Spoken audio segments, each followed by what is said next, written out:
Hey, everybody, and welcome back to Here Be Dragons. Oh gosh, we're starting and I have to cough. Hold on. Okay, take two. Hi, everybody, and welcome back to Here Be Dragons. Uh, you know who we all are. I'm really happy to be back this week. I'm your host, Stephen Stark. You know the co-host Nessie and John. Hey guys. Um, and John, I want to talk to you in a minute about our guest next week because you've been doing some extra work with her, but we'll get to that here in a minute. But I don't want to bury the lead. That guy right there. Yeah, him. That's my in real life little brother. Well, we'll call him my younger brother. He hasn't been smaller than me in a long, long time. But that's Neal Stark. Neal is the resident Trekkie in my life. He's probably forgotten more about Star Trek than I'll ever know. So, Neal, say hi to the folks. Hey, everybody out there. Good to see you. So, just to be clear, we will be covering the first 3 seasons of Picard today. I don't really know how to talk about it without being... Whoa. Well, what did you say? I heard 3 seasons. First 5 episodes. I don't know. I'm looking at the chat too, and I maybe saw Mandolin 523 and picked up a 3 from there. Hi, Mandy, by the way. Hi to all the great people in the chat. A lot of great people in the chat already. But we will be talking about the first 5 episodes, and I don't know really how to talk about it without being spoilery. So this is your fair warning. There will be massive spoilers for the entirety of the show that is out so far. Here be spoilers. Right. You have been warned. I am going to put up a little bit of a warning. There we go. Yep. So. And I could see him going 3 seasons. I can too. And we'll talk about all 3 of them eventually. Well, they already ordered a second one, so. Right. And that was even before the first one had even premiered. Yeah, they decided they're going to bank on this one, so, and why not? I mean, look at this cast. Right. Exactly. It's pretty impressive. Young cast and returning guest stars, I think. But we'll get into that a little bit more deeply here in just a minute.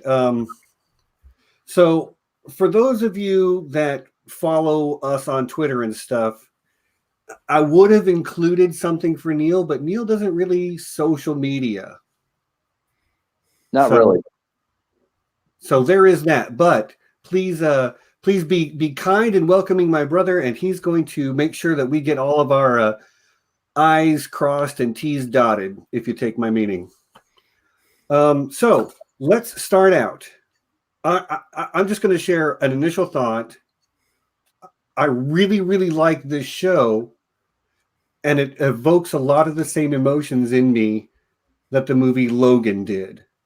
Yes, absolutely, Stephen. I got the same vibes. As soon as I saw the trailer, I was like, oh, man, this is going to be good. Yeah, I think Patrick Stewart's aim was probably similar in doing these 2 projects. Right, back to back.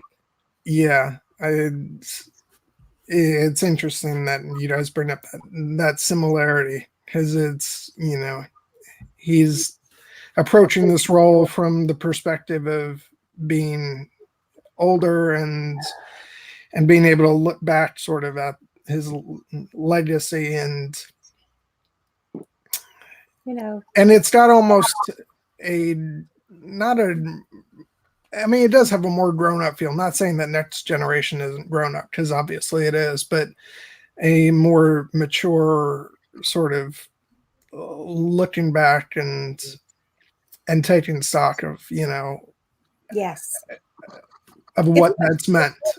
Yeah, and he's at his age in his life that mortality is a thing, and he's looking at his legacy, and he's looking back at his life, and everything that is ever, he may have had regrets over, or wish he had been able to do differently. It's natural. It's all part of the aging and accepting of your mortality that this show is really just kicking me right in the feels about. Right. I get what you mean. I'm going to expound upon that in a second, but I wanted to shout out coworker Katrina Hudson. Hi, Katrina. She says hi, Neal, too. She was in here. Yes, hi, Katrina. Always nice to see you, and Mom being proud mom. Love you, Mom. And I did want to, Mara Lee points out that Whoopi Goldberg has agreed to sign on for season 2. Yes. I saw that.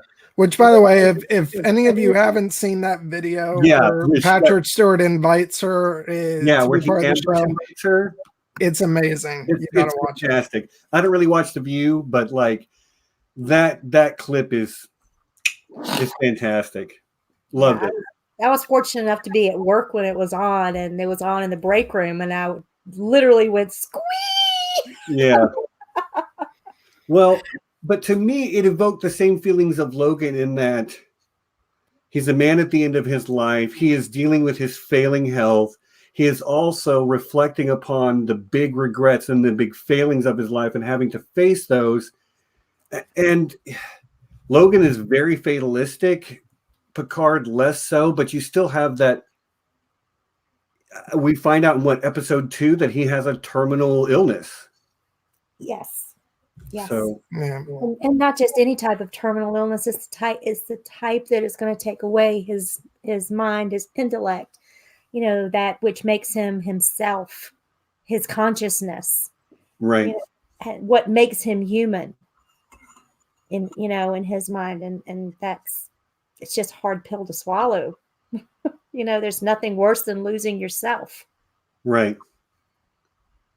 Well, and like, I guess there's a lot of parallels between the two.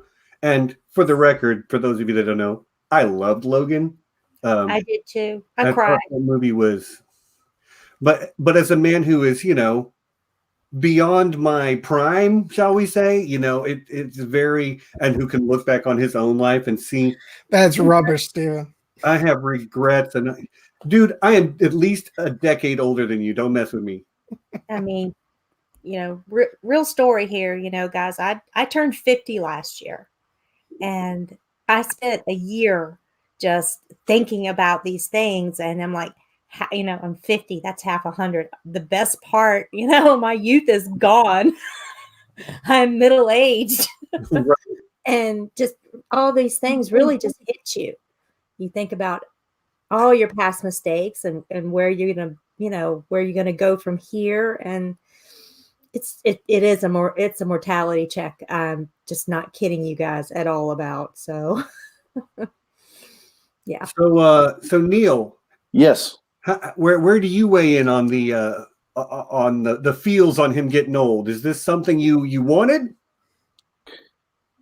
To be honest with you, I really hadn't thought about it that much. However, time does pass on, and he is a very tortured soul. Not just because he's living with a terminal diagnosis, but Picard's past is also weighing on him, as he wasn't able to do what he needed to do with the Romulan rescue after the supernova. All those lives that he was responsible for ending when he was Locutus of Borg. And of course, the main theme around the first episode, the death of Commander Data. He's been mourning that for decades. Right. I don't think he ever got over it. So it's a combination of his, I guess it's not so much that he's dealing with his own mortality, but that puts sort of like a time clock on it. There's an expiration date. But you're right, Neal. He's got some really big things that he's dealing with. Him being limited in time, I think is there's a great shot in episode 2 or 3 where you get Picard reflected in the glass over the clock and The clock. tick, tick, tick, tick. And I'm just like, that's my favorite shot in the whole series so far. There have been some pretty ones, but that one was from a cinematic standpoint, it was really nice. Chef's kiss. Yeah. I mean, it just encapsulates everything in one perfect shot. You know, that's it. Oh, excuse me. Good coffee is good. So beyond the title character, though, we've got a lot of really interesting side characters too. And at this point, I feel like we've kind of met them all. And even up to, again, we had spoiler alert for the massive twist at the end of episode 5 that I didn't see coming and Nessie didn't see coming. Apparently, John did. He says, dubious, but I did. But you know, I mean, yeah, John's not known to, you know. I love twists. So if I was blown away by the twist of that, I would say so. So I'm always disappointed when I see something coming. But right. What about you? Did you see it coming? But you I didn't see it coming either. Yeah, I didn't see it. I knew that she was under a lot of mental distress. You know, I believed her though. Like she was so believable. Yes, and I thought it was for totally different reasons.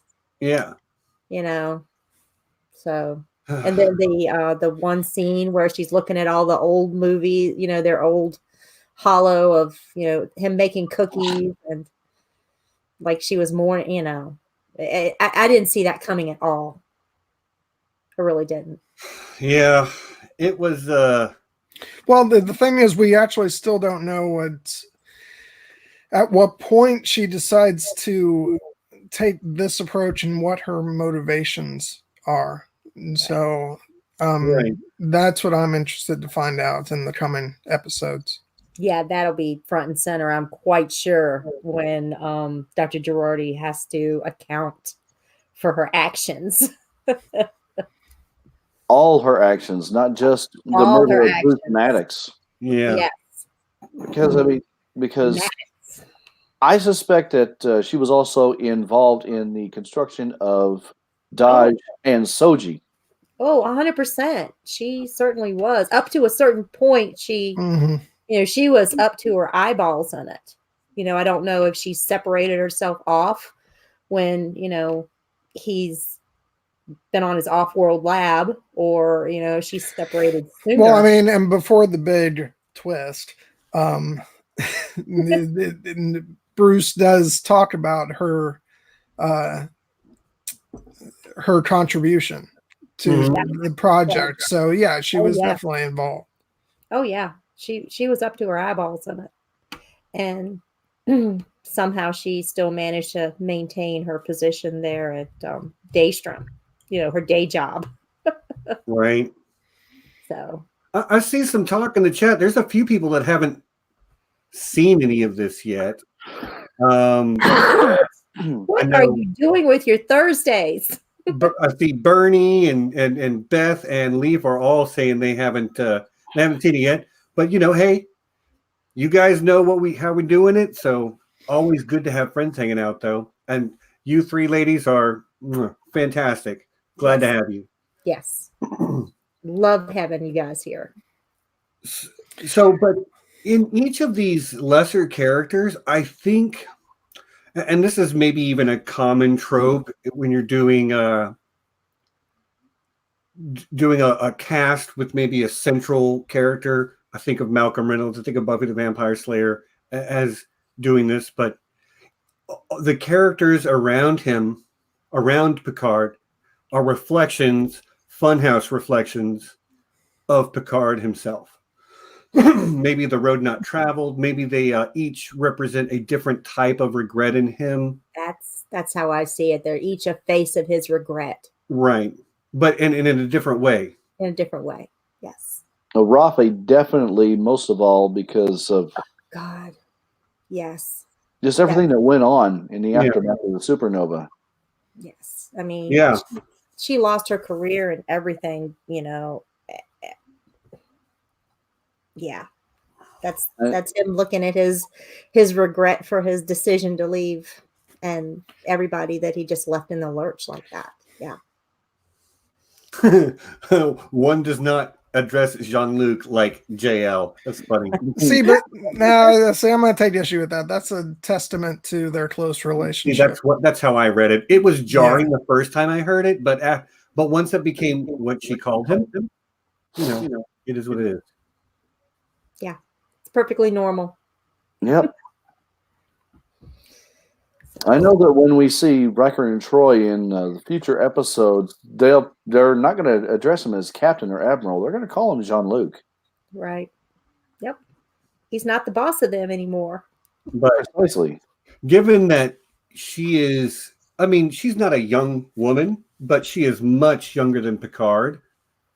So I guess she's just a space millennial calling him JL, you know. She gotta keep moving.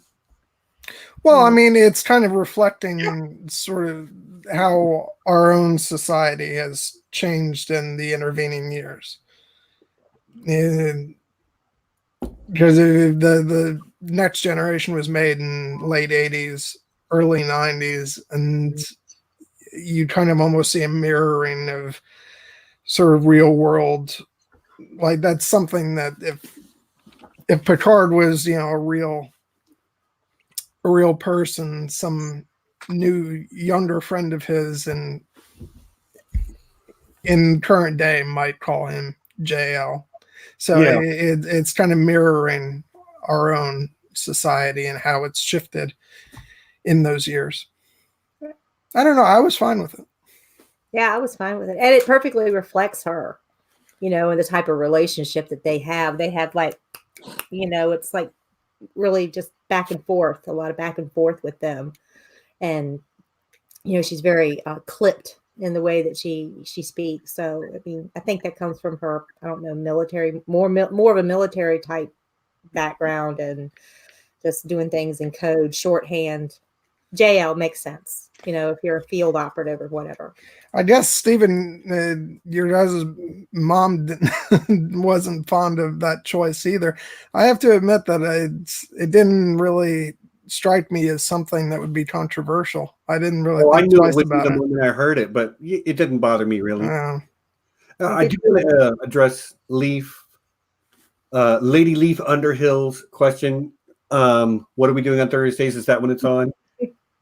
It drops basically super early Thursday morning on the CBS All Access app. I watch it as soon as I can because, for the record, I have really, really enjoyed this. Now, at some point, I want to talk about some of the backlash arguments against it I've heard, but Oh, do we have to? we do. In fairness, you know, I want to talk about the things that I've heard, but like, there's basically two main arguments that I've heard as to the reasons why people don't like the show. And I guess for those people, they're legitimate, but they don't bother me. Anyway, but we'll get to that in a minute. I mean, I don't care. I like it. I really do. And I'm not a dyed-in-the-wool Star Trek fan that a lot of people are. We just started watching this and it just captivated me right away. And I'm like, I've got to watch this every, you know. Let me ask the hardcore Star Trek fan then. So Neal, I know your rankings start with the Next Generation and go down from there. The Next Generation is your show. How do you feel Picard stacks up to trying to live up to that to the namesake? Really, I think they're doing a very good job of it. They might have almost surpassed TNG at that point. Wow. In my rankings. It's been that good. So you think it might be your favorite Star Trek ever? It is quite possible, yes. That's pretty high praise coming from somebody who's you've been a hardcore TNG fan for over 20 years. Oh, yeah. Yeah. I mean, that's the one that I fell in love with again, you know, and it was, to me, it's the gold standard, even over the original. Yeah, that might be controversial, but I like I it. mean, for me, it's kind of hard to make that call because we're talking about sort of different ages of television. Well, yes. It's really more the norm nowadays to hit the ground running with strong writing, directing, and all that. Well, yeah. TNG had a couple of years of growing pains, and it was a different kind of show. It was story of the week, whereas this is serialized. Yeah. And so I don't know. I mean, I wasn't necessarily a big, huge TNG fan growing up. I came to the crew through the movies and have just recently, in the past few years, caught up on TNG through the Blu-ray sets. Of course, it came on Blu-ray. Yeah. And of course, you got into it through movies. Yeah. Right.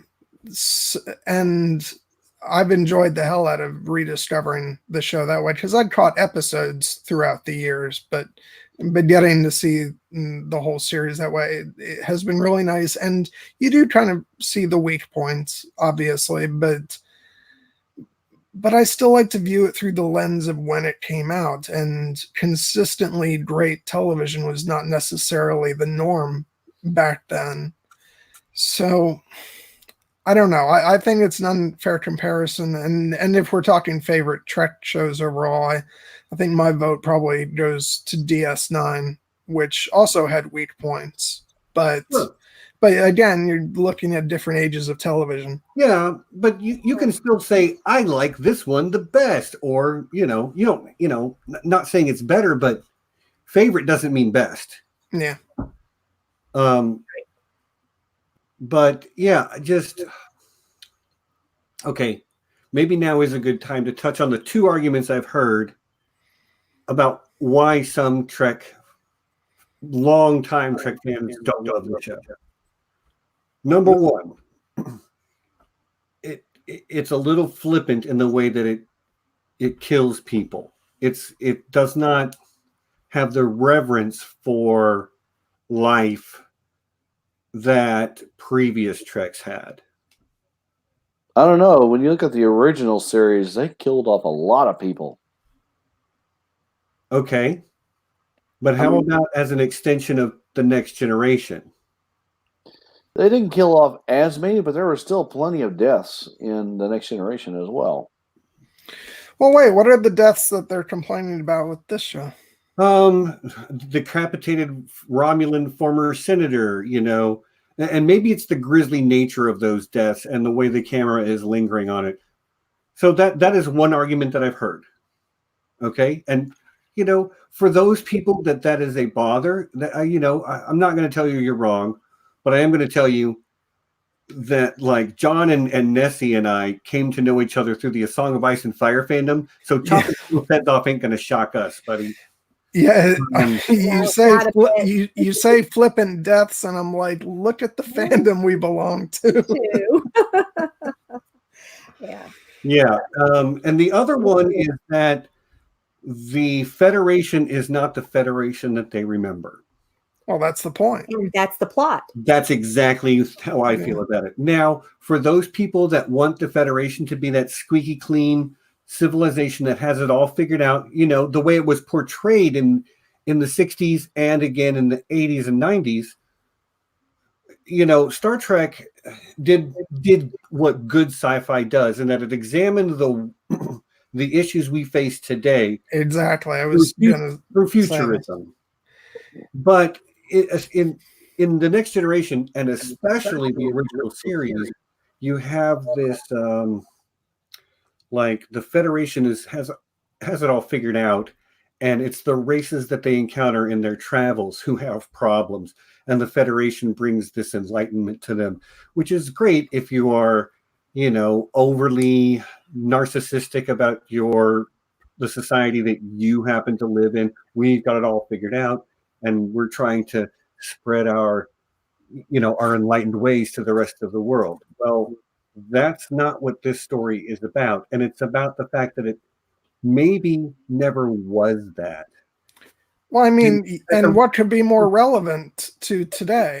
I mean, look at the state of, That's exactly the point I'm making. That's exactly Yeah. the point I'm making. It's doing what great science fiction does. It's examining the difficulties of the world we live in today through futurism. And this whole idea of like, maybe we're not as squeaky clean as we thought we were, and maybe we never really were, So I don't feel like that argument necessarily holds a lot of water for me either. Yeah. And really, you kind of need to show the flaws in every society, not just the Klingons or the Romulans or the Ferengi, because the Federation is going to have flaws too. They are not perfect. Yeah, full of humans. Exactly. We're humans. We're we human. make mistakes. Yeah, and that's that's another theme of it. I mean, what does it mean to be human? And that's Right. like the underlying theme from the first episode. Yeah, and like we when we're talking about that, this is a smart group of people, us and the people in the chat, generally speaking, smart group of people. But when you talk about being human in Star Trek, sometimes you have to like throw that asterisk up there and be like, human. The idea of having a soul and being sentient and having concern for other beings and, humanity, not as a species, but as a psychological concept. Right. Like, and these are questions that have been asked, throughout the history of Star Trek. What does it mean to be a human, and how we all relate to one another? At first it was like you encountered all of these different species, these different cultures and types of beings, and are they similar to us, and how can we relate to them? And then you get into things like human, and that was viewed really directly every episode through the face of Spock and his journey to come to terms with his heritage. Then in TNG, you get Commander Data, and here's a new face on what does it mean to be human, to be sentient, and then there's the Borg Collective. Is this a how to regain your humanity once you've been assimilated? So that's the face of 709. All through the series, these things have been a key to that linked it all along. So now it's what does it mean to be human from AI standpoint. Right. We have created something that is human. That's a whole other conversation to be had, is by that broader definition of being part of, say, galactic humanity. Yeah, it's okay, it's almost racist to put it that way, because Right. it includes Vulcans and Romulans and Klingons and Andorians and Tellarites and everything else you can think of. Right. But like, is the emergency medical hologram from Voyager part of that? Is Data part of that? Is Dash and Soji part of that? Is so yeah. I find it to be, that's a whole other video, I think, though, talking about the transhumanist ideas put out there. But I do see that Anna brought up something a minute ago. Another complaint that she hears that she does not agree with is that Picard wouldn't do what he did. I'm not sure what exact action, maybe his resigning from Starfleet, but I can see him bluffing that and then calling him bluff and then being the man of his word that he is. He follows through with it.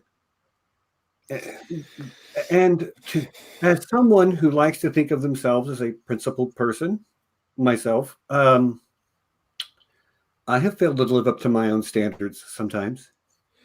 And also, let's not forget that a number of years have passed since we last saw Picard. And I think something that a lot of fandoms kind of lose sight of when they're watching these returns to old characters, I'm not going to say anything in particular, is that people change. people evolve, sometimes devolve. You know, they are not always the people you remember them to be or that you want them to be. So I think that's an important thing to remember, that always remember the passage of time. Right. Time changes people, and we get into ruts and we become comfortable in our ruts. And even former admirals who accomplished great things in their lives are no exception to that. Yeah. So do we want to talk about maybe some of the secondary characters a little bit? Sure. I've got a whole list here. Okay. Nice.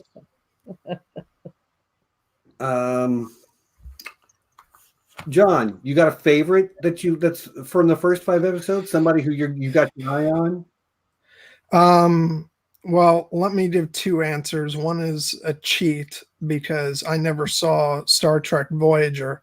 Okay. So I've really just in, one episode, or I guess one episode and the last 10 seconds of the previous episode, 7 of 9, I just have instantly responded to. I love her character, and I hope that's not the last we see of her, because it's kind of done in a way that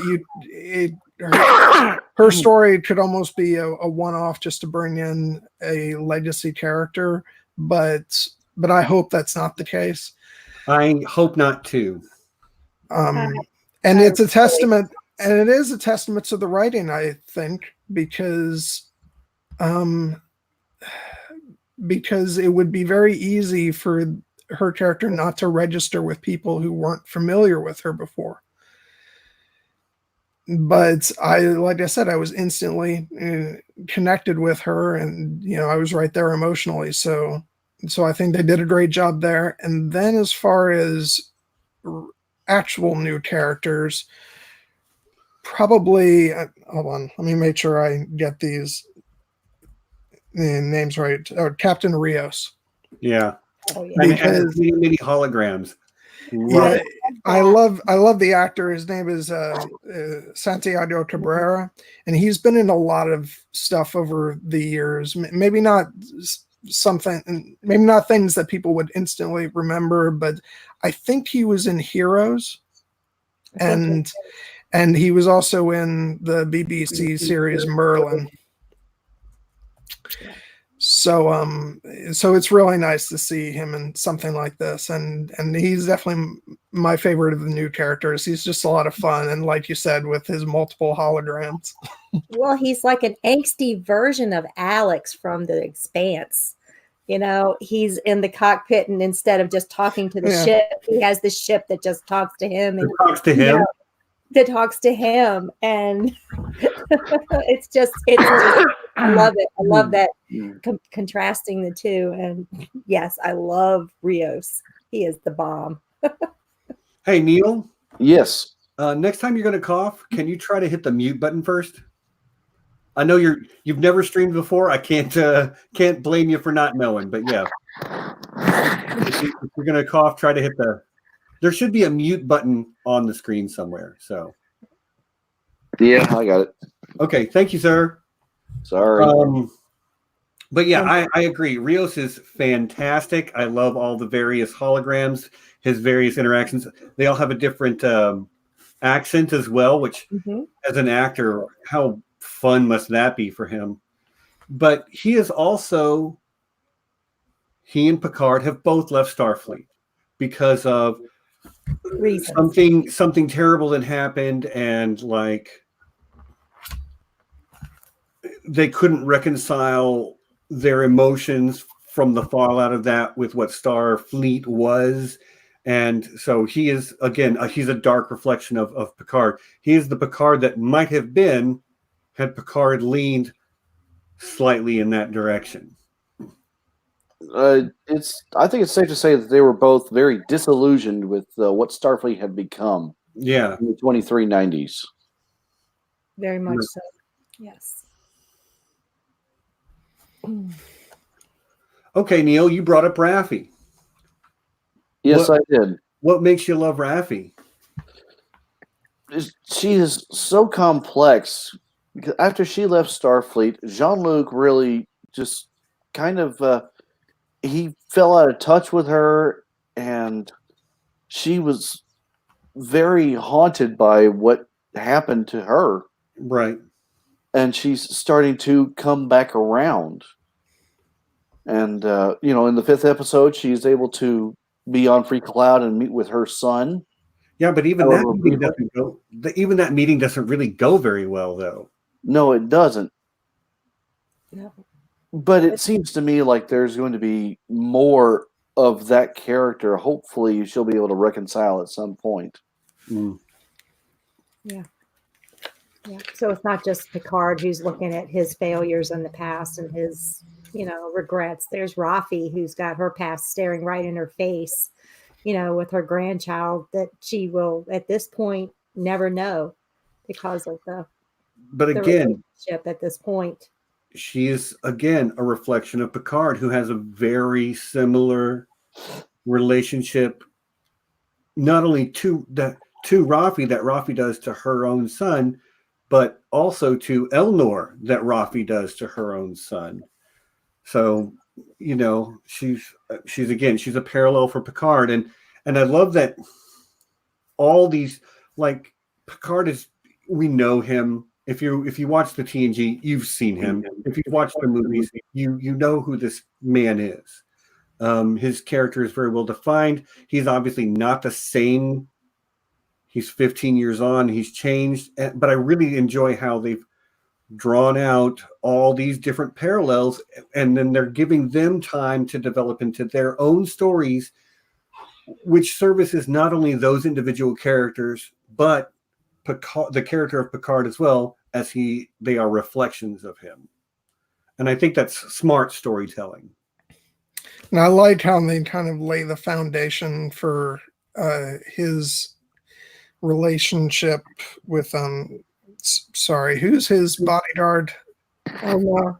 Elnor.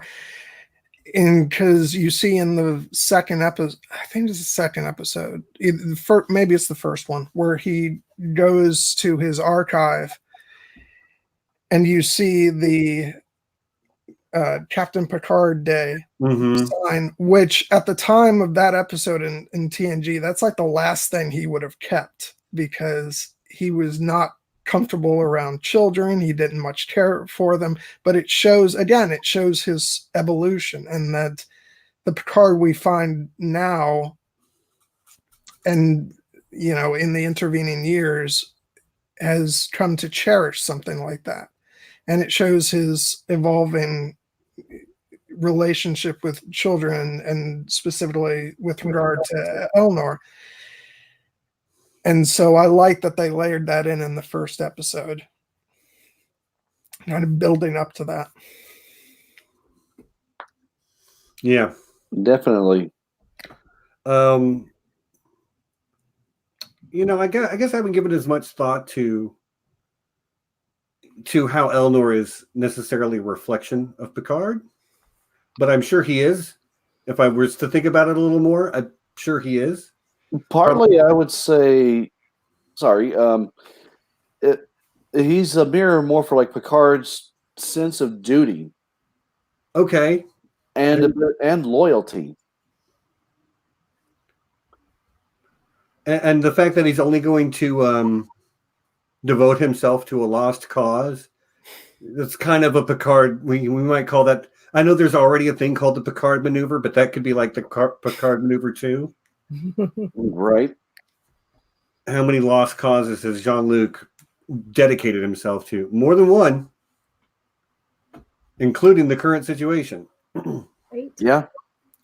So, but that is a character who I do hope to see more of.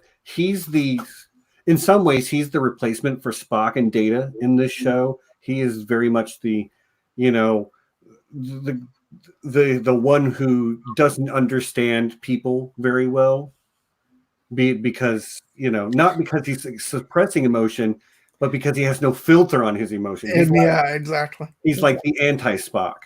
Full candor. Absolute candor. Absolute candor. Yeah, which is Neil and I were actually talking about this Which earlier. that is one of my favorite lines when Agnes says, "Does it sound to anybody else like that could potentially be really annoying?" Yeah. It could be. Yes, it absolutely could be. It takes a religious dedication to live with it, I guess. That's why they're nuns. But I also find it interesting that the Vulcan idea of suppressing all your emotions, the way of Neil, what is it? What's the way? It's the Kolinar. The Kolinar. There you go. Followers of some Vulcan guy. Who was the Vulcan that invented it? Surak. There you go. Knew you'd know. That one of the reasons we've got you here, buddy. Thanks, appreciate you. But like the idea is that Vulcans who follow that philosophy suppress their emotions. They are also they don't lie, and they are ruled by logic. On the other end of the spectrum, you have this absolute candor, which is never to suppress your emotions in anything, yet they also never lie. So it's really interesting that these two polar opposites could still have a core tenet in common. It's the Vulcan Romulan twin thing. I'm not exactly sure because the Romulans as a whole, moreover, are very cunning and clever, crafty, and they twist your words And lie by their nature. Almost. Yes. I mean, not from a biological standpoint, but from a philosophical standpoint. Yes. Right. Oh yeah.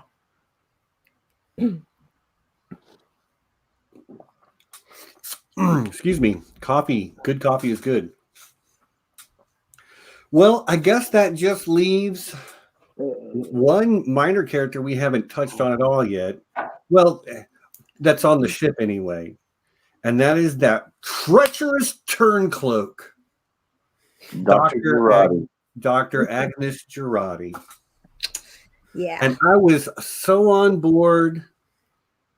I'm like, nerdy scientist lady, I'm here for it. Shot a guy in the back and had almost an existential crisis about it. But I think she was already on the take at that point. You know, yeah. I think Commodore O got to her. At least. And John, that's when you started to sniff it out, isn't it? Yeah, well, we didn't see the conversation, which is a big red flag for me because I've seen too many movies and TV shows, so I recognize that as a dramatic device. When there's a missing scene, something's up. And then when she goes and she talks to Picard, she says the words, "I'm a terrible liar," which means she's probably not a terrible liar, and she's lying right now. So, but like, I guess there's a big question, and Anna is kind of brushing up against it. I want to know what they did show her to make her kill Maddox. Like, what is motivating her, and what emotion is motivating her? Is it fear?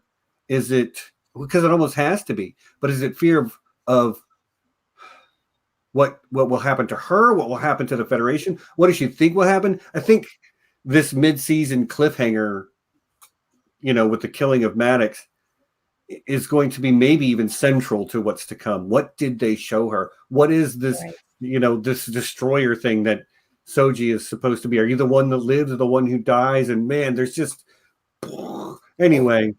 Galaxy brain. And and honestly, I have to be honest, I hesitate to scream villain, because we don't know what her motivation there is, and we don't know what she's seen. And okay, yeah, she's murdered Maddox, but I don't know that I necessarily love Maddox all that much anyway. So I'm not gonna hold that against her until I find out a bit more. But we may wind up by the end of the season completely understanding, why she did what she did. I hope we do. Oh yeah. Even if it's something that's like I don't agree with her with, just to understand why. I hope we do. Yeah. So Neal, Yes. Bruce Maddox. Yeah. Tell me, where did he first appear? Bruce Maddox first appeared in an episode of The Next Generation entitled Measure of a Man. And okay. And he was part of the Daystrom Institute at that point, but he was also a member of Starfleet, and he wanted to disassemble Data so he could see how Data works so he could manufacture more androids. And this is why he sucked. Yes. This is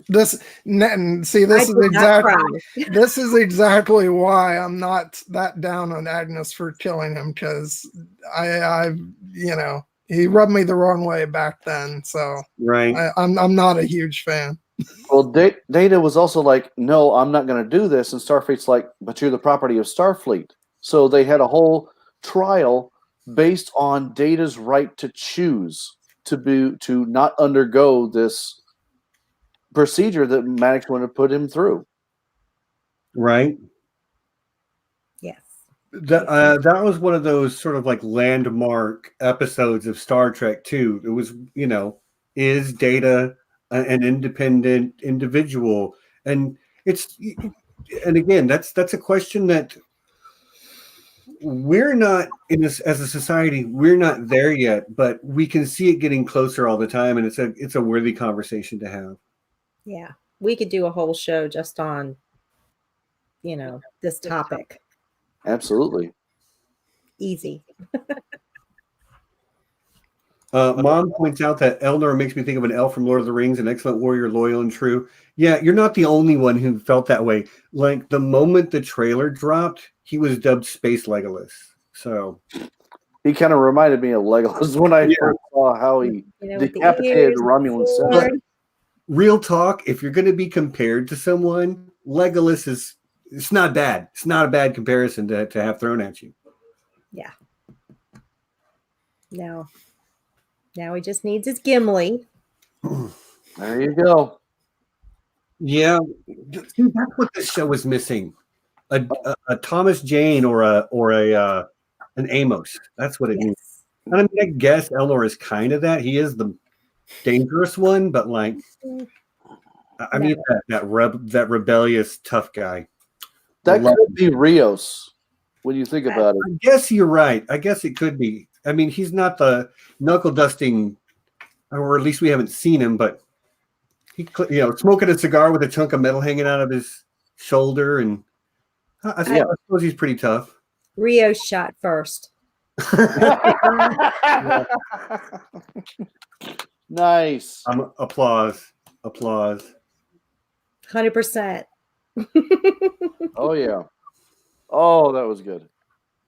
But and how about Jean-Luc dressing up the way he did and then using that outrageous accent? Yeah, that made me laugh out loud. Oh my God, I loved it. But it's so in keeping with him because of how into all that stuff he got on the holodeck. Yeah. Oh yeah. I never even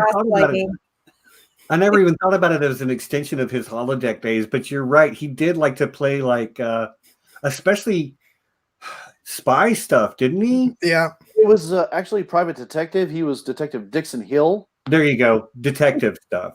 But still, this is like underworld crime drama. He's just on the other side of the law. You're right. Good call, John. Good call. I love Raffi is just like, no comment. Right. And it's like he thinks he's so much better than everybody else thinks he is. But no, it was a lot of fun, and I love that whole thing. I thought that was great. Oh yeah, it was way over the top, and I mean with Rios and his flash, with the he looked like 70s disco era. Yeah, I love the thing with Rios because Raffi's telling him, no, your usual shtick is not going to work. You're going to actually have to sell this. And this sort of cliche thing is that you watch, this person fail at trying to not be themselves, but he actually, to his credit, really gets into it and sells the role. So I like that too. Oh yeah. Okay, Anna says, did I get it wrong, but didn't Rios help 7 of 9 to kill that lady whose name she doesn't want to say because it makes her giggle? Did Rios help 7 of 9 out there at the end to put her in a situation where she could take that lady down? I think so. Well, somebody beamed her. Somebody who was operating the transporter beamed her back to Free Cloud and not to whatever ship was coming to get her. Right. So that seems like Rios. Right. And she had the little transponder that he left on the, the transporter for that, the signal booster. He put it down and she picked it right back up. Right. Yeah. And when he was talking her down, I say talking her down from killing the I'll say it, Bejazel. Bejazel? Is that her name? I know it's something weird. And yeah, Bejazel. Can we just recognize how much like Deanna Troi she looks like? Yeah, I thought the exact same thing. Yeah, a lot. But yeah, so when they were dealing there at the end, so like, don't get us a price on our head for your, revenge is great, but think it through about the bounty. And she did. She's like, thought it through, think it through. Yeah, okay. So if I take you guys back to the ship, I can come back and you're in the clear because Yeah. Like, wink, wink, nudge, nudge. Let us get back to the ship and I'll help. And I will say this, she's only been in the one episode and we haven't talked much about 7 of 9. So I guess we'll take this opportunity now. She really did kill it. Yeah. From the acting to the, not just like in the quieter, softer scenes, but like when she was being physical, she sold her physicality. And yesterday was Jerry Ryan's 52nd birthday. Yes. So happy birthday. You badass. Right. Yeah. Happy birthday, Jerry Ryan. You were freaking awesome. Like dual wielding the assault rifle version of the phaser rifles. And yeah, I was like, you go, girl, you go. And let's be honest, none of us ever looked half as good as she looks today. Oh no.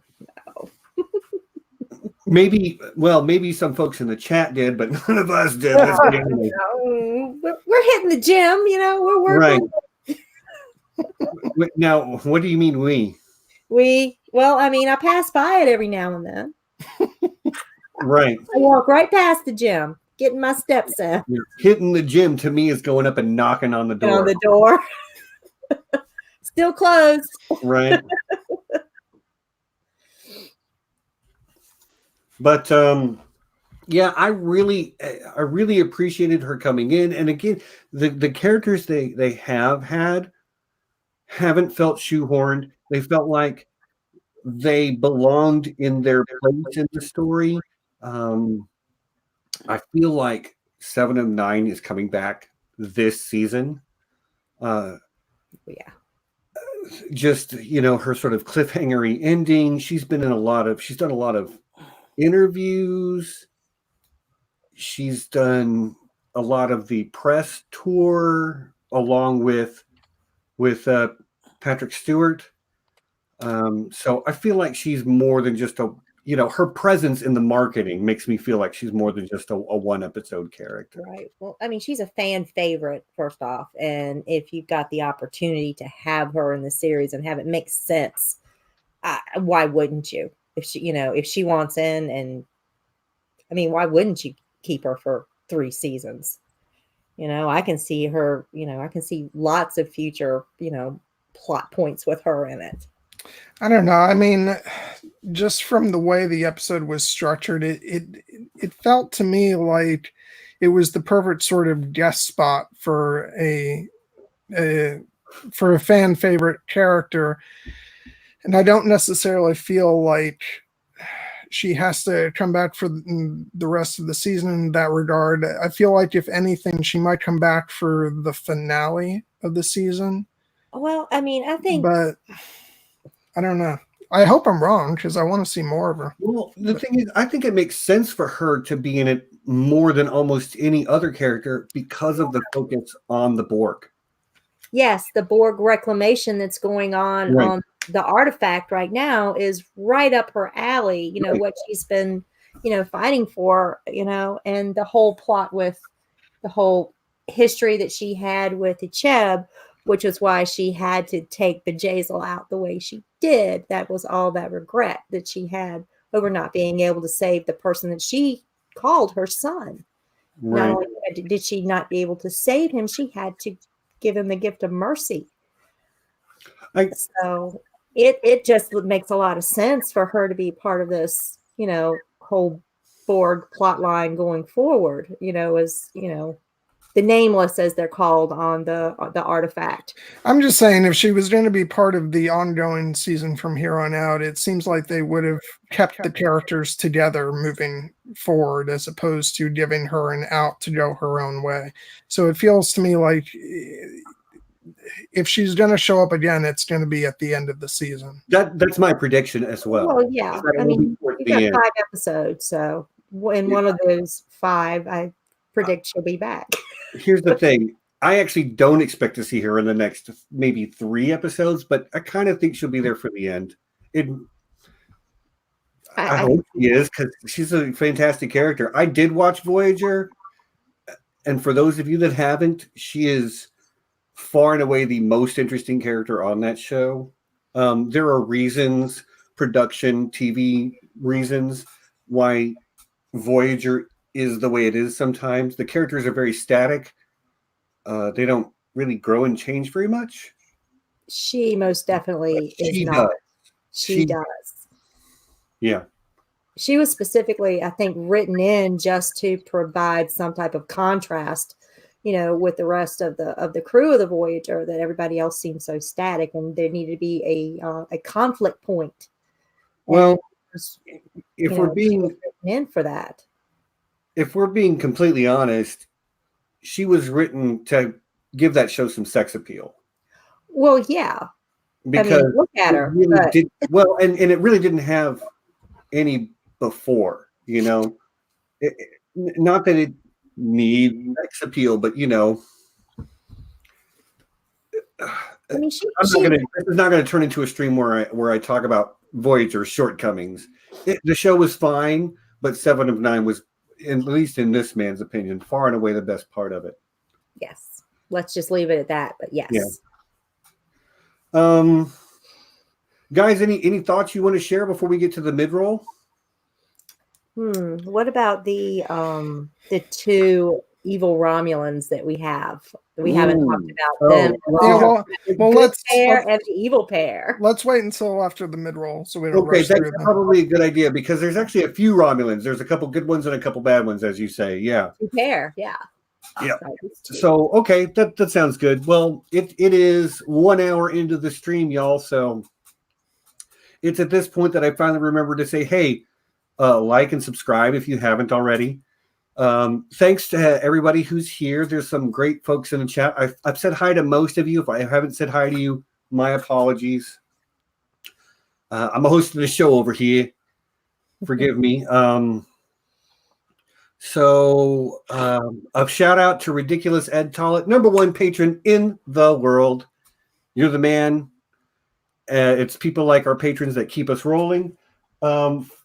Now, if you sign up on Patreon before the end of the month, you will have a chance to win a book. Now, it's not Star Trek themed. We're mostly Game of Thrones fans here, but this is the unofficial guide to Game of Thrones, written by Kim Renfro, who follows me on Twitter, and I feel super special. She's an awesome lady. Doesn't she follow everybody? Yeah, she does. I'm not special. I know, but she's an awesome lady, and it's an awesome book. And if you are even a $1 patron, you are entered once to win a copy of the unofficial guide to Game of Thrones, which I might even do live on the stream next week, which brings me to next week. Next week, we have somebody I've been trying to get on the channel for a little while now, and I'm very, very excited. Somebody that John has been doing some collaborations with on her channel, and that is Helen, the Clueless Fangirl. She streamed with Kyle over on Azori Hype earlier today. She's got her own channel, the Clueless Fangirl, where she really focuses on Lord of the Rings stuff, but she is one of those like super knowledgeable fans. She knows how to pronounce everything correctly, which to me is like, if you're a Lord of the Rings fan and you like just know all the correct pronunciations, okay, I believe that you know your stuff. And hearing her very unique accent and say the name of the elves is really interesting. Yeah, to have to pronounce Tolkien's names and locations correctly through her accent as well is, my hat's off to her, because that's got to be doubly challenging. Right. But yeah, so next week it'll just be me and Helen. We'll be doing an I Know That Nerd. That is March the 1st. I have not done an I Know That Nerd since November. It's been a minute. It's been a while, but I'm really looking forward to it.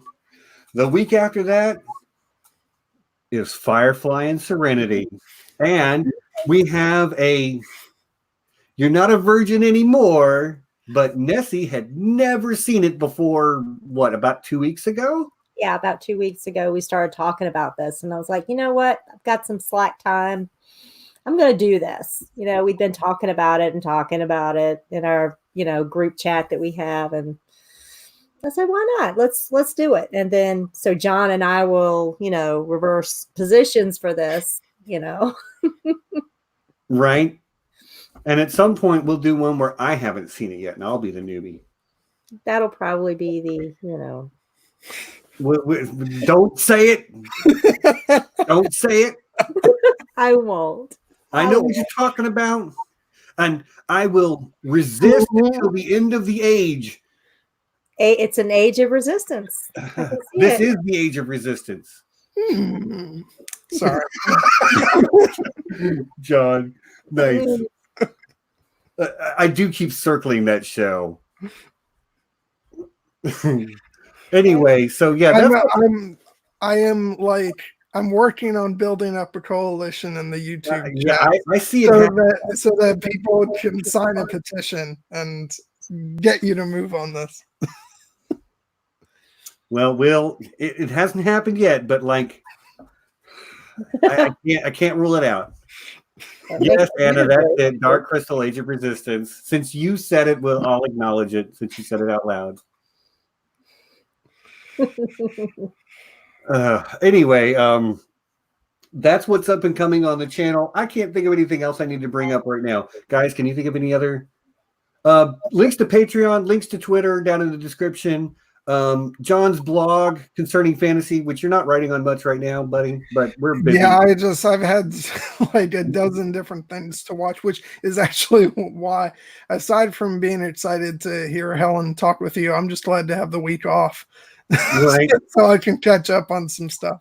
Right. Nothing to cram in before the weekend. It's a lot of work being on a YouTube channel, isn't it? Yeah. Or 2 or 3. Yeah. Are you streaming again with Helen this week? Or not streaming, but recording?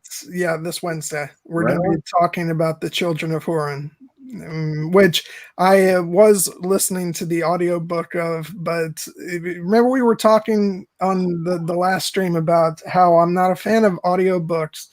And so I ended up switching back over to the book because I don't like having, another voice read to me. So I've gone back over to reading the book myself, but either way, I'm excited to talk about it this week. Right on. That will be your third collab now? Yep. All right, cool. So I got jealous because earlier today she said that she's having Aziz read Lord of the Rings and they're doing a discussion on that, and I'm thinking to myself, but I want to talk Lord of the Rings. But when you can get Aziz, you got to go with Aziz. you are not wrong about that even a little bit. Not even a little. Aziz is the man. I'll just make her talk about it again. Right. Hey, we'll have her over here to talk about Lord of the Rings sometime. Especially maybe. Yeah, you say that, and I keep hearing that. But why do you think I went over to her channel, Stephen? Because we haven't had a time slot for Lord of the Rings yet. But when we do. Promises. I am the keeper of the list, and there's some open time slots I could easily. Yeah. You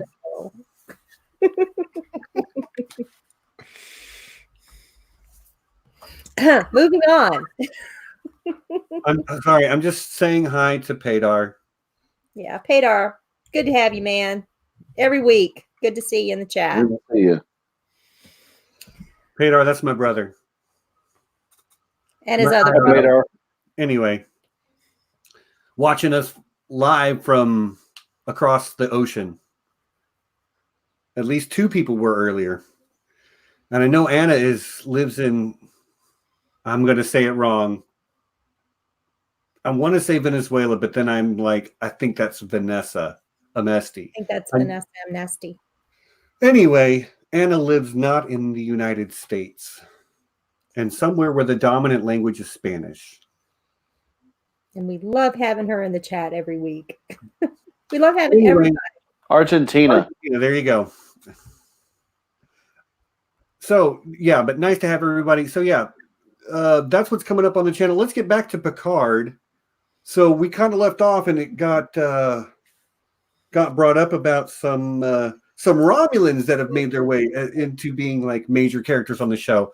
Now, correct me if I'm wrong, and Neal, you would probably be the source of this. Have we had like Romulan characters that were sort of like part of a bigger narrative in a Star Trek show before?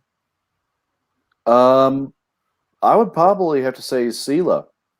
Okay, right, which is Tasha Yar's daughter. Right, okay. And that came about because of the events in yesterday's Enterprise when there was an alternate timeline. Right. Mm. So the answer is one that's half Romulan and related to a character from the Next Generation. Yes. Yeah. So not a lot of Romulans no matter what. And here we've got at least 4 that are sort of like not main characters, but like strong secondary characters. Yes. It's not something we see a lot of in Star Trek. They are, and maybe it's just because they're always so much the enemy, the bad guy, that we never have them developed as fully realized characters. Right. Yeah. But that's what this whole plot is around this time is, this is what happened to the Romulans. Right. Okay. So for the few people that haven't seen the show, and again, spoilers incoming. So if you remember from the 2009 J.J. Abrams movie, that starts off with the Romulan, the star around which Romulus orbits goes supernova.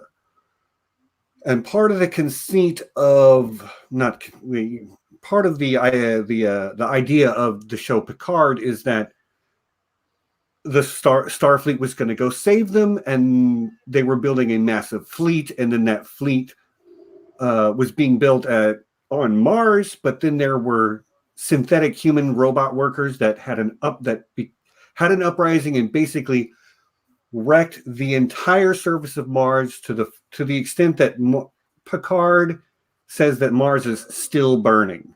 Yes. Caught the atmosphere on fire. Right. So whatever happened, it was really, really, really bad. Really bad.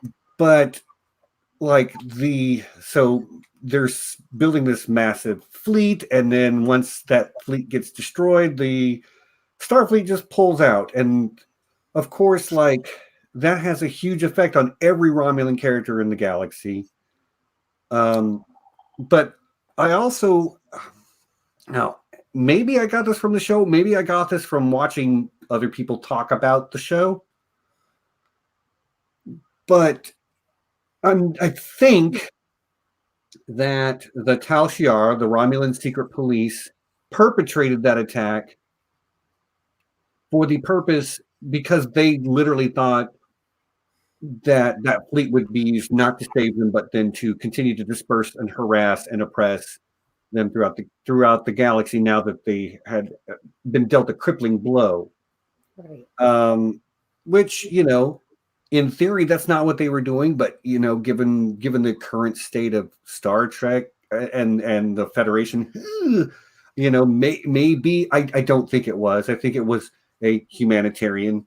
Again, to use the racist humocentric word, humocentric, Terrocentric. There you go.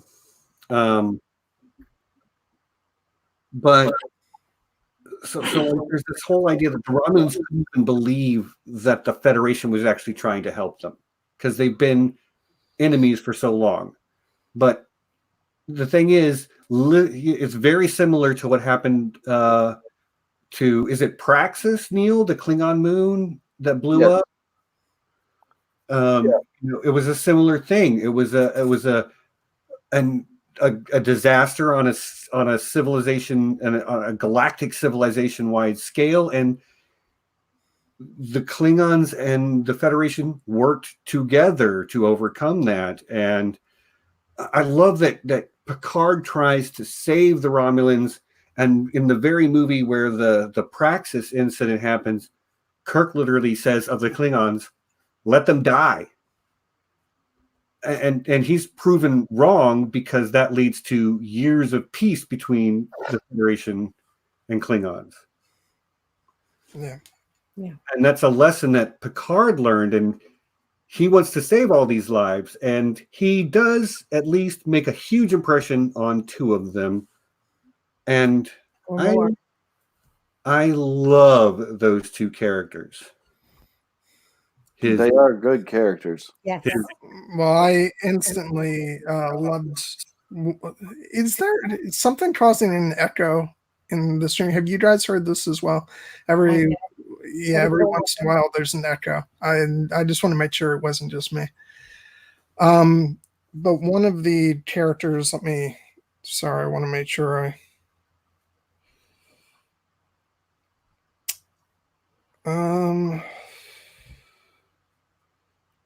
All right, is it Laris? Is that the female?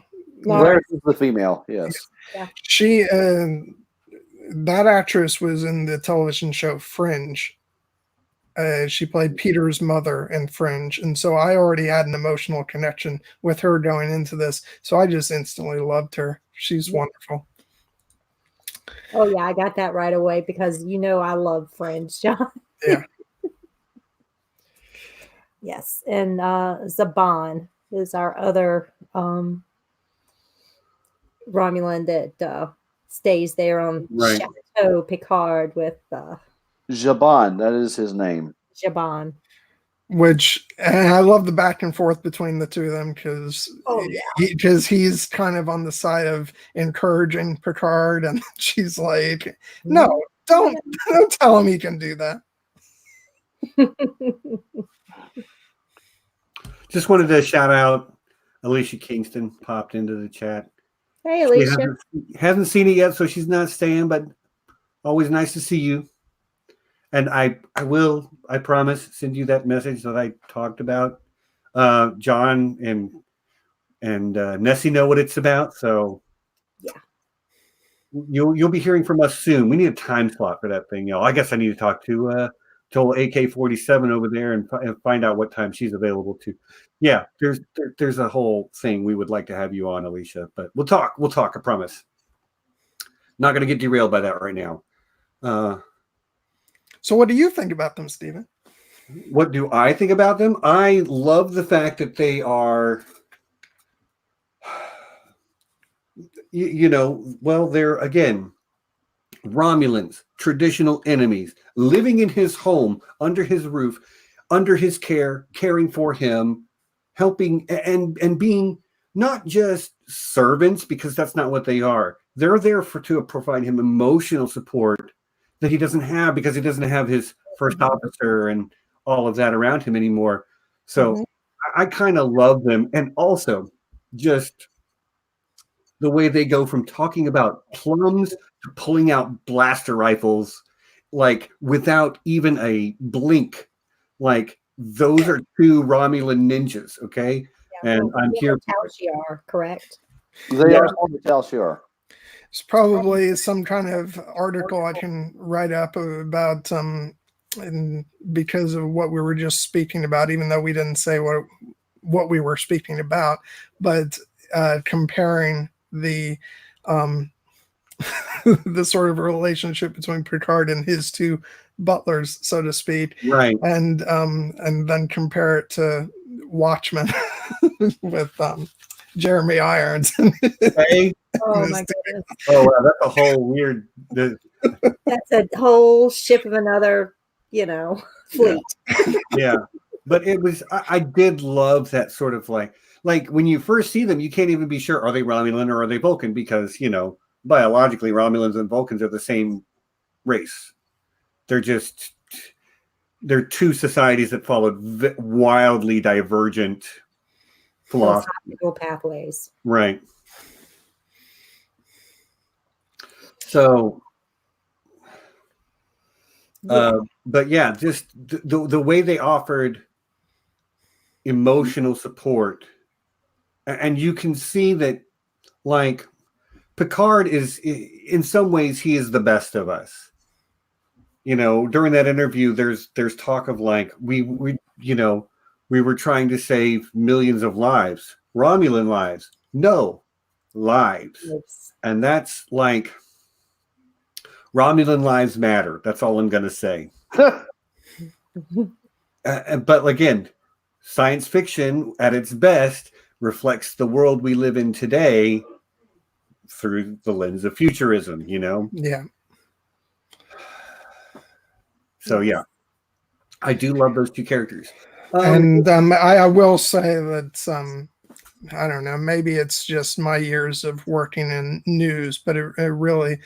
I got so enraged by that reporter, just because, one, you don't, if you establish the sort of confines of your interview, you stick to that. You don't do the underhanded thing of bringing up what you say you're not going to bring up. And second of all, it shows that because she didn't even know what Dunkirk was, it shows the mind of sort of sensationalist reporters who will compare it to something that's not even an appropriate comparison, Right. and is not going to know about a historical event that was about saving people, and as opposed to waging war, or or in the case of the pyramids, constructing some ridiculous monument. Yeah, that just really sort of got under my skin. But it's the whole point. I mean, that's exactly, that was the point. A symbol of colossal vanity, I believe, is what Picard said. Yeah. Yeah. Well, yeah, so I find them to be two intensely interesting characters, and since they're still in France, and Picard is off in space with his new crew of, I don't know how much we're going to continue to see of them, but give me everything you've got, give me everything you've got. Well, somebody's got to feed the dog and stamp the grapes, and right. Chateau Picard running. Speaking of the chateau, I do have to say, I thought it was this may have, I'm sure that this wasn't necessarily the purpose of it, it obviously wasn't, because the writers would be focused on just telling their story, not on the marketing ahead of time. But it was absolutely brilliant from a marketing standpoint with the trailers and everything. The fact that we had glimpses of all these meetings and stuff going on at the chateau, but they've duplicated the chateau on the ship. Right. So some of those meetings are happening in outer space, when if you watch the trailers before the show came out, you would have thought that they would have all happened on Earth. It was an ingenious bit of misdirection. Right. I didn't. I mean, I watched trailers for Picard, but like, I didn't pore over them the way I do for the fandoms, for the various fandoms that I am deeper into. Although, real talk, this show is fantastic. When season 2 trailer drops, I'm going to be looking a little bit closer than I did at season 1. Let me just say. Yeah. And this now drives me crazy just thinking about this. So now, in what context are we going to meet Riker and Troy? Because I had been convinced going into the season, based on the trailers, that it was just like a quick little thing where they were on in maybe one of the early episodes on Earth, and that was all we were going to see of them. But now I wonder, what's the context of them meeting with Picard? And so I can't wait to see that. That's going to be interesting. Hmm. Well, we've got 3 further named episodes out now. Number 6 is The Impossible Box. Number 7, Nepenthe, Nepenthe, Nepenthe, and then Broken Pieces. I'm thinking maybe number 8, Broken Pieces, where, maybe Picard has to get put back together again emotionally, or, in some kind of way that these two, his closest and oldest friends, might be able to help him with. Just a thought. Right.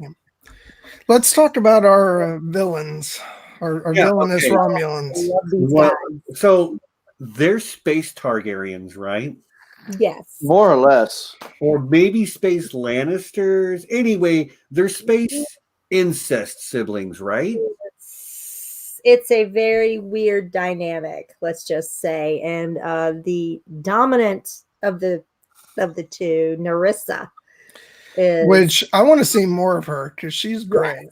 She is duplicitous, conniving. I love her. And for anybody who watched Mad Men, she was on that show as well. The actress's name is Peyton List. She was Roger's second wife. Yes, and our other sibling is Narek. Right. Yes, played by Harry Treadway, and I believe he was on The Crown. Is that correct? I don't recognize. I don't know. I've seen The Crown, but I didn't necessarily recognize him. Let me. Yeah, I don't recognize them either. I've got to be honest with you. Mad Men is one of those shows that I always meant to watch but never got to. Yeah, but anyway, these two guys, and they're just. Dynamic is just yuck. is brilliant and disgusting at the same time. Well, they're two very good-looking people, so Yep. I can believe that they're siblings. But like, are they twins? Are they triplets? yeah, Anna has got. I blame GOT for making incest fashionable. Yeah, I could do without it. Yeah. Just saying. Yeah, I actually don't think. Or if it's just I don't think. Okay. dynamic. In all honesty, Leaf, I don't think there's actual incest, but there is sort of like, especially from the sister to the brother, a sort of sexual undertone to the way she teases him. Yes, and I think it's all power play and manipulation, and just the Romulan. Maybe I'm wrong, but the way of doing things in the Romulan families is to try to dominate one another and get the other to, somebody has to win. Right. Taking sibling rivalry to the next level. Yeah, we don't know about that, do we, Stephen? Nope. Never. Gonna touch. I don't experience sibling rivalry because none of my siblings can rival me. Yeah, we're just so much better. No, it's the thirsty answer. House Lannister has no rivals, right? But yes. So, and they're each playing very, duplicitous characters. Like Narek is. Oh, and we haven't spoken of like one of the main characters is Yeah, I was going to Soji, bring her up that next. relationship that Narek has with her. Well, Yeah. do you want Okay. to talk about her first, or do you want to talk Soji about? and by extension Dodge? Yeah, let's talk about Dodge because she comes in first. Yeah. Like I was heartbroken, literally heartbroken when they killed her at the end of the first episode. Yes. Spoilers. Oops, too late. I spoiled her, but like I was heartbroken because I thought she was fantastic.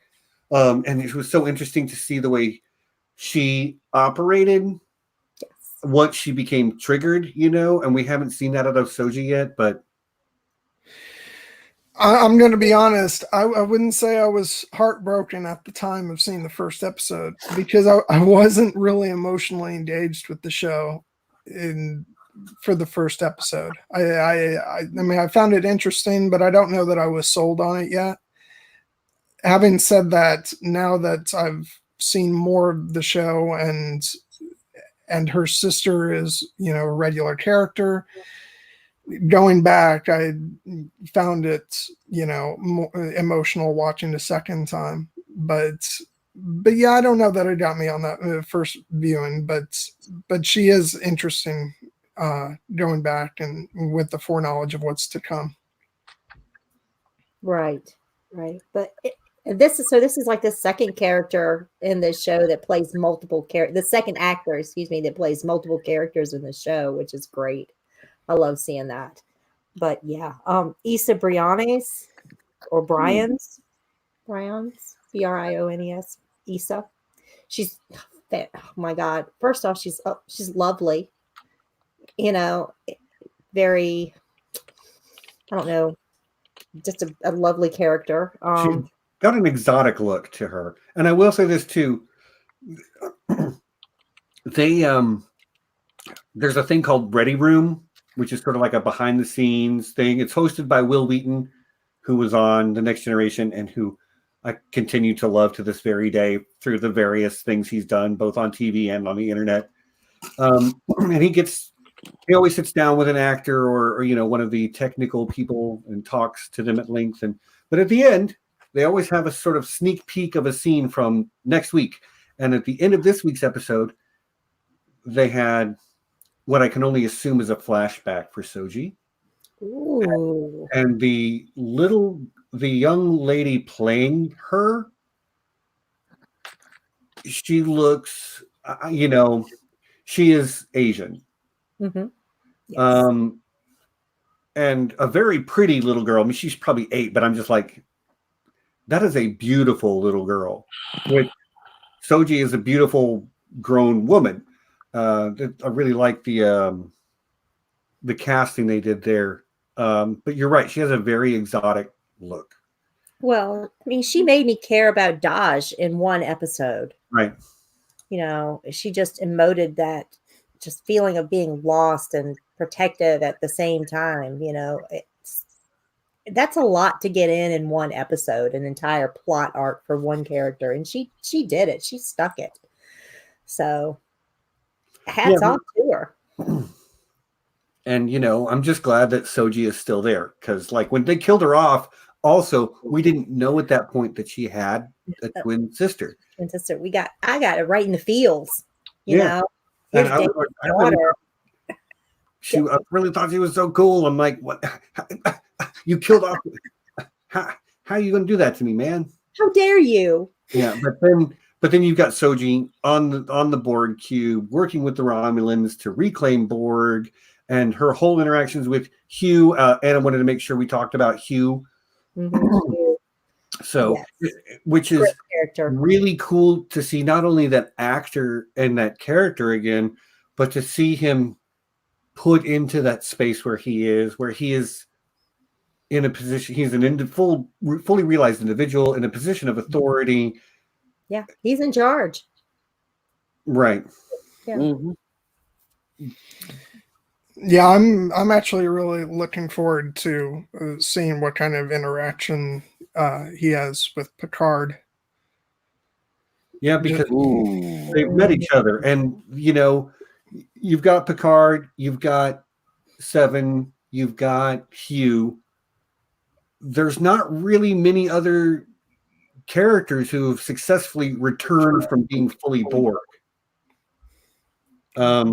We've seen a few characters that are sort of And tied. actually that was one of my absolute favorite things about the 7 of 9 in the show was the Yeah. dynamic between her and Picard because of that shared experience. Right. And it was extremely compelling, which was, a large part of why, even without having seen Voyager, I just was totally plugged into that whole dynamic. And did any of the previous shows show them meeting before? Or No. Mm. I don't Okay. think the two have ever been shared the screen. Okay. No. But you automatically felt this sort of kinship between the two of them, and it was just brilliantly done. So yeah, it would be interesting to see what that dynamic would be between him and Hugh, especially since they've met prior. Right. And I actually might go ahead and rewatch that episode, and before any of the next episodes of this show, just because I want to have that fresh in my mind. The Hugh episodes from TNG. Yeah. I think there's 2. Is that right, Neal? If I remember correctly, there are 2. One is, I believe, Borg, and the other one is Descent, and that's where basically Lore lures Data away from the Enterprise, and he's in that one too. Yeah, I think Iborg is the one that's Those 2, Neal, Borg and Descent. Yes. There you go. For anybody that cares to see more about Hugh's origin. But he's also been in a lot of the promotional campaign for the show. That actor, I'm sorry, I don't know his name off the top of my head. Jonathan Del Arco. Yeah, that's him. And he's done a lot of press with Jerry Ryan because apparently the two are actually very, very close friends in real life too. Yeah, that's great. Yep. Pedar says Descent is a 2-parter. Okay. So 3 episodes, y'all. 3. But yeah, I really like the space that they've made for him as a character, and it makes very good sense. And as somebody who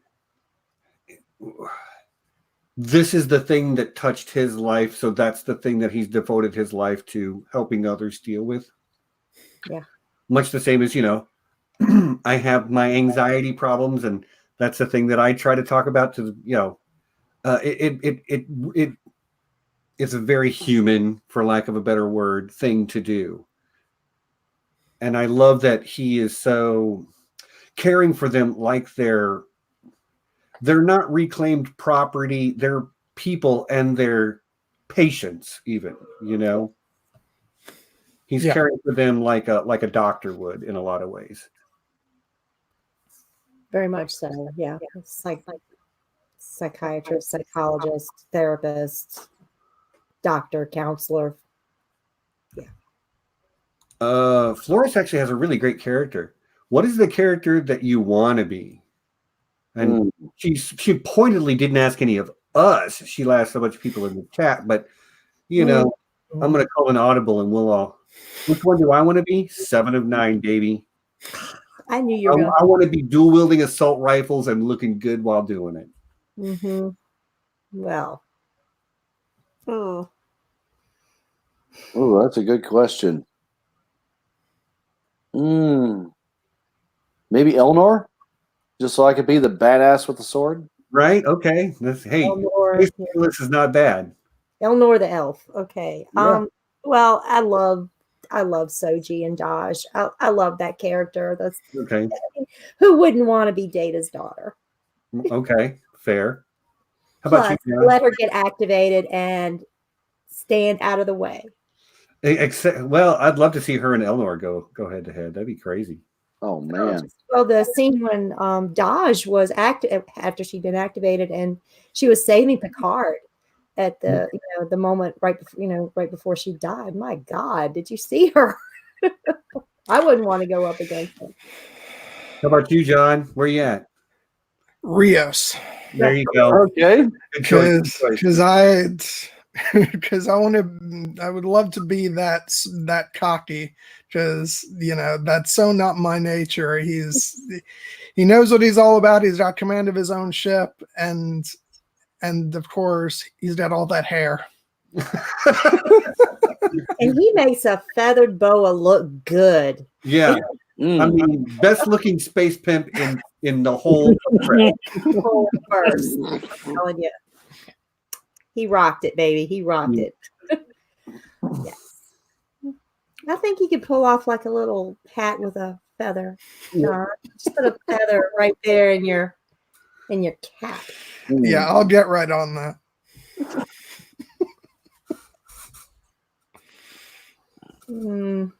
People showing a lot of love for a lot of different characters in the chat. Yeah. So which just is a testament to the good writing on this show. There's every character has depth and has something that they're going through. Nobody is one dimensional. Even like, again, I don't have. Is it Neris, the Romulan guy who's on the board cube? Narek.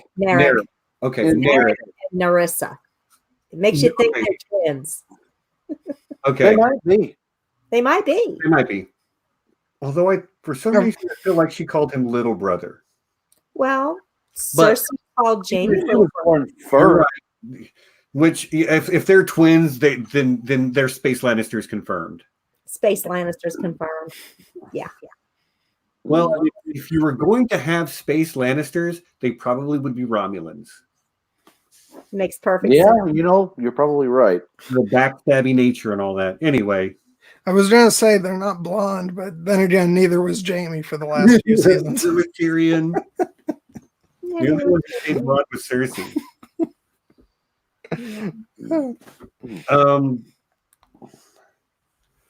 But yeah. Sorry, my phone geeked out on me for a second, and I used my phone to keep an eye on the chat. So we want to touch on the Destroyer prophecy and that scene with But I the don't understand that at all. mythologist. What was her name, Neal? Oh shoot. If you hadn't asked me that, I could tell you. Yeah. That's the one character I did not write down. I am a bad host. Especially since she's the mythologist and the whole. I'm just going to Google it. Quickly Google. I pulled it Yeah, up. I'm looking it up too. Okay, the race is on. I'm going to let you guys do that. But yes, the whole Destroyer prophecy, that is probably what is the secret that the Zhat Vash is keeping so closely to themselves that, would have them just, put the ban. I mean, they literally caused the ban on Got some it. Beat you to it, Neal. It's Ramda is her name. Yes. Played by Rebecca Wiskocki. Okay. Good job. Wisocki. Sorry, Wisocki. Yeah, but it caused the ban. I mean, they caused the ban on AI in, the Federation. No more synthetics. Just by that huge intervention on Mars, they just was it to prevent prophecy by. It almost has to be because these Zhat Vash, so the Tal Shiar are like they're a secret police, but the Zhat Vash seem like an ancient cult. You know what I mean? Yes, like a death cult. And they have this deep-seated, mistrust of AI of any kind. Right, and a doomsday prophecy that the Destroyer will cause the end of not just Romulan life, all life, if they're not checked. So, and that is like super cool. Yeah. So you had the AI twins that seem to fit the prophecy, and by their very existence, they could, are they the next step in evolution? Oh, and again, this is another. This is another maybe rubbing up against that same stream we need to have later, where we talk about transhumanism. Right. I actually love the topic of transhumanism. You can ask my mom. I've said it many, many, many times. Neal's probably heard it too. I want to be a brain in a robot body. That is my end goal. I hope we can get there in my lifetime, but that's what I want. Be a brain in a robot body. Never have knee problems again. Never have back problems again. Never have digestive problems again. Yeah. It's all for the plus. So I penciled that stream in with my robot hands, Yeah. I'll pencil that in for next month sometime. Cool. Thanks. Good question from Padar. Question about the AI. Do they have a plan? I'm sorry. Is that a genuine question, or is that a Battlestar Galactica joke? It's probably a BSG joke now that I think of it. If I had to guess with Padar, I'd say it's all about the joke. I take you seriously, and that's my folly. I think I know you well enough at this point that I should know not to take you too seriously.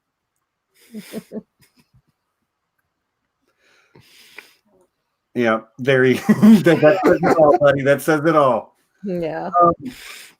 So, guys, we got about 15 minutes left on the stream. Now is a good time to bring up anything that we haven't touched on yet that you want to make sure. And for all of you folks in the chat, if you've got questions or something that you want to make sure that we touch on before we close it out, bring it up now or forever hold your peace. Mm-hmm. Well, what did we even talk about? The sisterhood of the assassin nuns. The Kawat Milat. Kawat Milat. Kawat Milat. I'll type it in the chat. I do have to say, I really loved that episode and the whole thing with that planet. I love that when they show the flashback to the first time he's on the planet. I mean, not the first time, but the earlier time. And with his hat and everything, it reminded me a lot of his appearance in the episode of TNG, The Inner Light. Okay. There's a really interesting comment here. JDF Reality says, I don't know about all of you on the panel, but I really don't like the darker tone of the new Star Trek series. It seems devoid of hope and anything but thought-provoking. So I understand where you're coming from, and actually we kind of discussed this earlier in the stream. I acknowledge that it is a darker tone, but I actually, for me personally, I like that. And I understand why some people don't, and I think it's perfectly valid for them not to like it or to not like the darker tone. But I'm actually JDF Reality. I'm sorry, I just want to complete my thought. Yeah. Most of the folks in the chat, I know them, and I don't recognize you, so you probably don't know us. We come to know each other through the Game of Thrones fandom, so a darker tone to our storytelling is something we're pretty used to. Although I acknowledge that it is a very dark tone, and it seems pretty like pessimistic in a lot of ways. But it's also early in this series, and it gives it a place to build from. If everything is good at the beginning and everything is all right, there's no up to go. So, but I acknowledge that you are that is a real criticism that some people have had, and I think it's a conversation worth having. And, some people in the chat are agreeing with you. I will. Let me just say, I'm glad actually this was brought up again because I had wanted to make a comment, but then we had kind of moved on. It's kind of a conversation that, in some respects, goes back a ways for Trek because I know there's a lot of people who like more Roddenberry's vision for Star Trek, which is this utopia. And I mean, to the point that in TNG, he didn't even really want the characters to disagree on things, Right. which, you know, from a drama perspective, that's, in my opinion, that's not very interesting. And I far prefer the route taken by DS9, where you had lots of disagreements and, you know, and sort of political struggles and, you know, topics such as religion and all that stuff, just things that were very human. And that's not something that Roddenberry was necessarily interested in, but that got pushed by the people who were overseeing Trek and after he wasn't a part of it anymore. So that it's not a new conversation.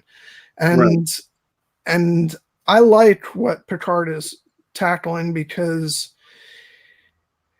yeah, there's this, the Federation isn't what we remember to be or what we want it to be, but you do have that torch being carried by Picard and even by characters like Rios, who, despite his exterior, Picard even says, you're a Federation man at heart. He embodies that hope, Right. that we remember and that we love. So I don't think that I would necessarily agree that it's devoid of hope. I think there's a lot of hope in the show.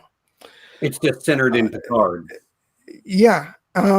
So, but I completely respect people who have that point of view because, like I said, it's not an old argument, or it's not a new argument. Sorry. And I guess it just depends on what you're looking for in Star Trek. And for me, I like the darker take on it, that where you have more, for lack of a better word, human struggles. Sorry, Nessie, I interrupted you. No, that's quite all right. I mean, I said that, you know, I do see sparks of hope here and there. You know, it's not, everything's not candy and roses, but there's still people in the universe that are doing good, that are helping one another, that are carrying on their values and staying true to their cause. So, you know, it's, the spirit is there, whether it's, you know, the overall theme of, you know, the Federation is this wonderful shining light in the universe that it once was, but its legacy is there because the people that made it that way are still there fighting the good fight. Right. Yeah. You know, Picard is out there by, you know, and yet another hopeless, you know, hopeless cause, trying to save this one bit of, you know, goodness, or that, you know, one bit of his friend. Let's just say that the one piece of his friend that remains in the universe, you know, Commander Data, his daughter, his hope for the future. He's out there trying to save it. You know, 7 of 9 is, even though she's a man, let's just give it to her, she's, you know, amazing. But with fighting with the Fenris Rangers, trying to, you know, bring some law and justice to basically what is the Wild West of space. So, you know, there's people out there that are trying to do good. And I will also say, just adding on to what I was saying about what they were trying to do with Trek on DS9, I just wanted to add on, and this was the fact that the people who were responsible for the sort of latter days of the Next Generation and then DS9, you know, one of the chief architects of that was Ronald D. Moore, who then went on to do Battlestar Galactica, which is a show all about finding hope in hopelessness. And Battlestar is sort of the prime example for me of the kind of science fiction that I love. And that is probably why I don't have much of an issue with tackling a darker tone, is you can't get much bleaker than Battlestar in terms of the situation that characters find themselves in, because it's essentially a parallel for 9/11. Yeah. So there is that. So that's the lens that I'm kind of viewing it through in terms of what kind of sci-fi I like to see. So it just comes down to, I guess, what you want to see in your Trek. And I certainly respect everybody who tends to skew more in the direction of Roddenberry's original vision. And that's perfectly fine. Yeah. Right. There's a Trek out there for everybody. Yeah, but I do understand that I'm with you, John. I understand why people might not like it. It is very dissimilar to a lot of Trek that has come before. And the same reason a lot of people disliked new Star Wars, because it was dissimilar, or maybe in some ways it was too similar, and then it was too dissimilar. So I get that reaction. And again, everyone's reaction to a story is valid.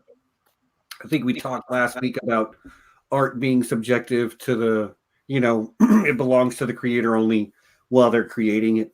Once it's out there in the world, it belongs to the consumer of the art as well. And, you can write a story and then you can tell me what the story is about. Well, when I read it and it's about something else to me, well, guess what? It's about that too, even if you never intended that.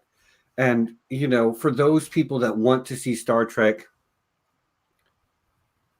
do the things that it did in the past, but with the, modern lens, I get that. And I also understand that neither Discovery nor Picard are those things. And so I can get why there is some frustration with that. And But again, it does go back to what we were talking about earlier, though.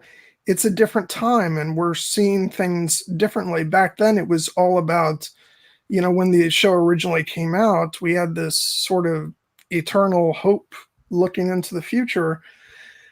Right. And now, though, we're seeing that things weren't always as great as we thought they were, like you were saying earlier, Stephen. And, shows like this are a reflection of that, just as the original Trek was a reflection of those times. So I don't think in conception it's very dissimilar at all. If it's different, it speaks to how different our times are. Right. Yeah. All right. Well, that's as good a place to kind of wrap it up as any. I haven't seen too much more like thoughts in the comments. Some good conversation, but not thoughts about this specific topic. So, Neal, you got any last thoughts? Any last words of wisdom you want to say? Or what are you looking forward to the most for the next 5 episodes? Which, by the way, we will be covering the next 5 episodes 5 weeks from today. Once the last one is available, we will be doing a wrap-up show. So, yeah, come back for that one if you enjoyed this. I will say that I was a little disappointed. I didn't see Jonathan Frakes or Marina Sirtis in the first 5 episodes. Okay. I am definitely looking forward to seeing them. Yeah. Right on. But like we were saying earlier, I definitely want to see more 7 and 9 just because it seems like she's going to be a very interesting character, and I think she's going to be part of the storyline going forward. Yeah. I'm right there with you. Yeah. Mm. How about John, Nessie? What are you guys looking forward to coming in the coming episodes? Anything in particular? Well, we've got to see that where all the AI, where Maddox's lab is. That's what I want to see. I want to, uncover the mystery of where Maddox's lab is and find it and see what's there. That's the big plot point for me right now. And of course, getting inside that Borg cube again. And yeah, I'm just waiting for something to activate. Yeah, I'm most looking forward just to seeing the characters from the ship and the board cube coming together and interacting, because I think things have the potential to get really interesting, and there's going to be some Really great character dynamics. Real So I'm quick. excited for that. Mm. Could Right you on. imagine the Borg ship trying to assimilate Soji? Because they're in a gray zone there. It could, I mean, they warn them before they even go into that area of the cube that it could happen. if this button starts flashing, you need to run. Right. So that would be amazing to have her activate like that. Yeah, I think I'm most looking forward to finding out what the hell is going on with Dr. Girardi and why is she making the choices she's making. I bet she knows where that lab is. I bet she does. Anyway, so y'all, that's kind of it.